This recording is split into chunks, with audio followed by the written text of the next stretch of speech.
a difficult topic to me because it's perplexing to me. And it's not oftentimes I find myself in a situation that I'm really not sure exactly how to solve this.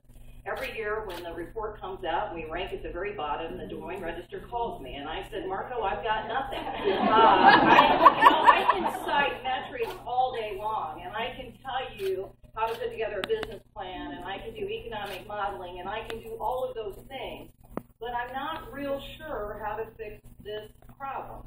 But, so I have to take a step back because my entire career I've looked on has been in the public realm. And so what happens when you're in the public realm, everything's fair game. And so I've really learned to really separate my private life and keep it private, right? But today I'm going to break that rule because I think the way I approach this is part of my journey and what I experienced along the way.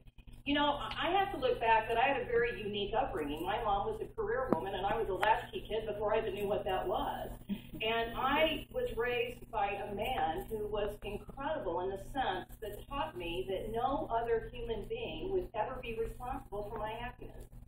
Or that he needed to make sure that his daughters were equipped, that we could support ourselves financially and never have to depend on anyone else for our financial security. And then I married my high school sweetheart, and we've been married 31 years, and we are truly equal partners. I have quit my career that I love to follow Joe, and he has done the same for me. And of course, he has also agreed for this journey to, live apart for 4 years while I do this gig for the governor. I have to tell you, the weekends are great. So I don't highly recommend it long term, but I'm saying, short term for your marriage, you should really be good.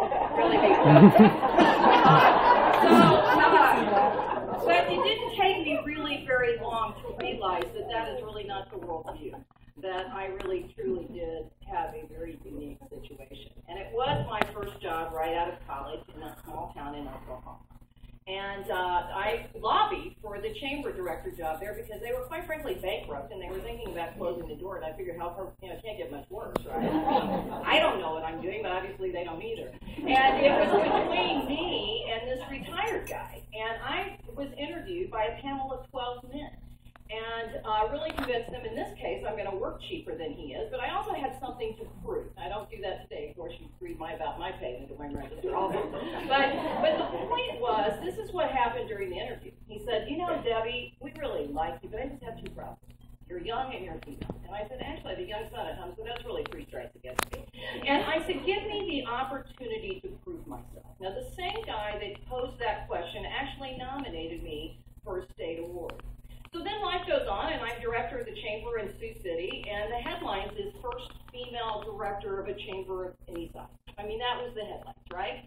So then I get this position, and it didn't say about my director. This time it was Durham aged 50. Now, I'm not sure what that means. I don't know if that means I'm in the prime of my life, oh boy, we got her now, or she only has a few years left before we put her out. I don't know. But the point was, I am now working again for a man who empowers women. If you think of Governor Branstad, if you look at his administration, the most powerful departments in state government are ran, and more importantly, empowered by women. And so I think that is significant. But here's what, he also gave us a very bold growth agenda, which is to create 200,000 new private sector jobs and raise family incomes by 25%. Now, to be perfectly clear, this is a wealth-creating proposition. So how do we do that? Well, how we do that is we have to make sure that all of our citizens are participating in this economy, and they are not. So I'm going to close with this, and this is the question I put out, or the thought. There was an Ernest and Young article that talks about the great potential of women has yet to be realized in the economy. It says women are the largest emerging market in the world. I mean, think about that. Global incomes grow in the U.S. 13 trillion to 18 trillion, incrementally 5 trillion, almost twice the growth in GDP from China and India combined. So we want to get our economy going. We want to create wealth. We need to make sure that all of our organizations are making sure all of our citizens can fully, participate in this economy. And the other thing I said when the Des Moines Register called and says, how are you going to fix it? I said, I'm not.